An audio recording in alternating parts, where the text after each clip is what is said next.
Profecia do domingo, jornada da síndrome da cura do ficar.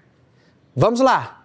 Bom, hoje, Mateus 8, 28, 34, você observa que há 3 dias nós estamos em Mateus 8, Lucas 9, Mateus 8 e assim a gente vai. Mateus 8, 28, 34. Mateus 8, 28, 34 é o momento em que Jesus Cristo encontra o possesso de gadarenos ou gedarenos, conforme a tradução da Bíblia. Quem que é esse cara? Esse cara era um cara que estava dominado por vários demônios,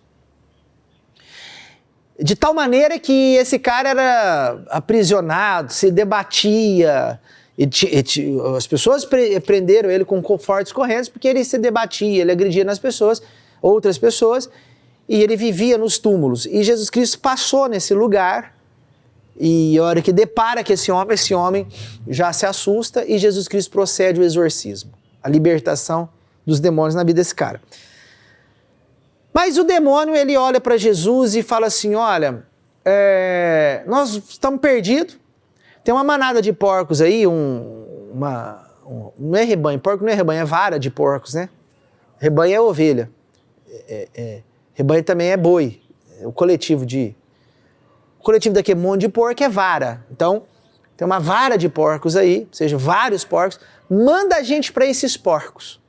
E Jesus Cristo, então, ele manda os demônios para os porcos, segundo a palavra, os porcos se atiram num desfiladeiro e se afogam no mar. Bom, primeiro ponto que a gente tem que analisar.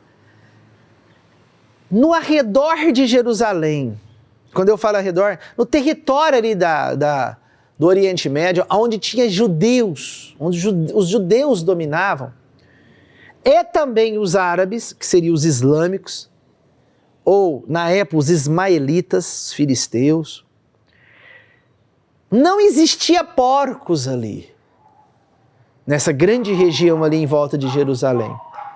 Por que não existiam porcos? Porque o judaísmo e também o islamismo, que já fazia parte, embora não tinha sido instituído oficialmente o islamismo, mas a religião islâmica já era forte pelos ismaelitas e tudo mais.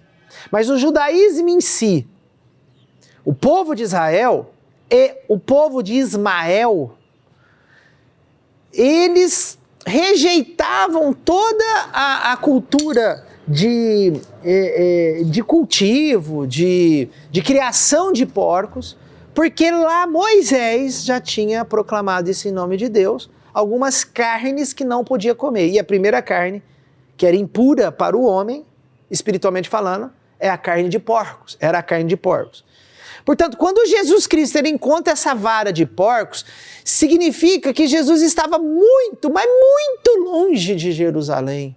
Mas muito longe do território ali, né, da Galileia, que a Galileia ficava ao norte de Jerusalém. Quer dizer, estava além da Samaria, muito além da Galileia, muito além da Samaria, estava fora, mas muito fora já da cultura judaica. Quer dizer, Jesus andou muito. E quando ele chega ali, ele liberta esse cara, esse homem endemoniado, e os demônios vão para os porcos.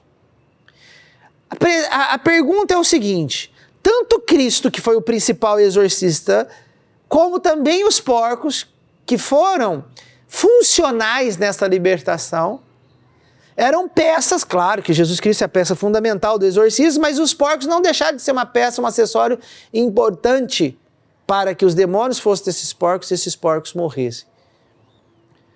O que Cristo está dizendo para nós assim? Olha, Jesus estava distante.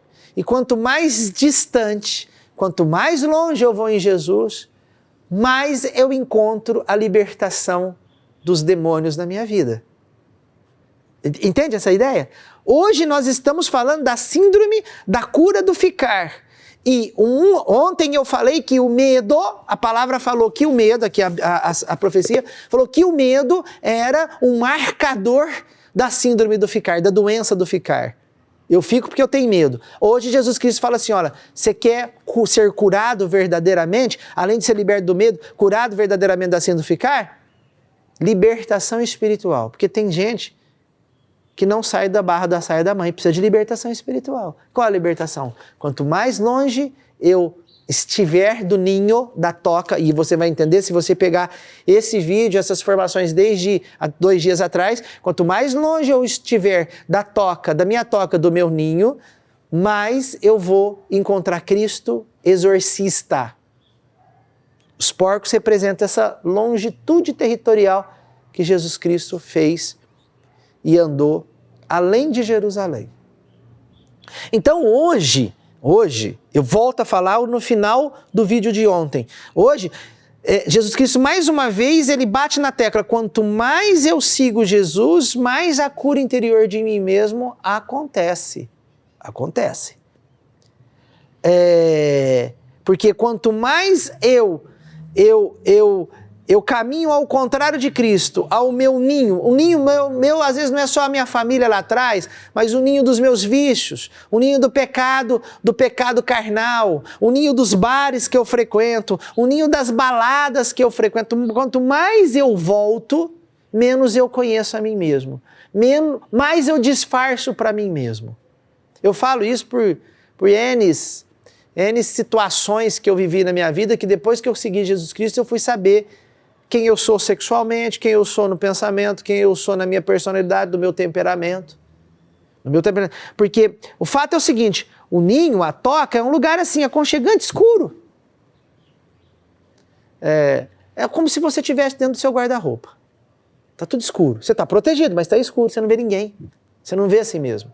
Então, a partir do momento que eu saio, como Cristo saiu e foi além do território dos judeus para mostrar para nós, vá além que lá eu indo além, eu vou praticar o exorcismo. E é isso que nós precisamos. Além de ser curado interiormente, quanto mais eu vou além, eu sou liberto espiritualmente, como Cristo procedeu nesse evangelho de hoje. A libertação espiritual daquele endemoniado. E eu vou dizer, os demônios gostam de ninhos. Os demônios gostam de tocas. E muitas vezes eles nos tentam a viver nesse ninho, nessa toca. O meu jeitinho, a minha vida é assim mesmo. Sai, irmão, sai. E é interessante que todos aqueles que estão na clausura, eles andam mais do que nós. Por exemplo, Santa Teresinha, padroeira das missões, nunca saiu da clausura. Por quê? Porque a santidade, a vida de oração, leva a gente além. Tem esse detalhe também. Deus abençoe você e até amanhã.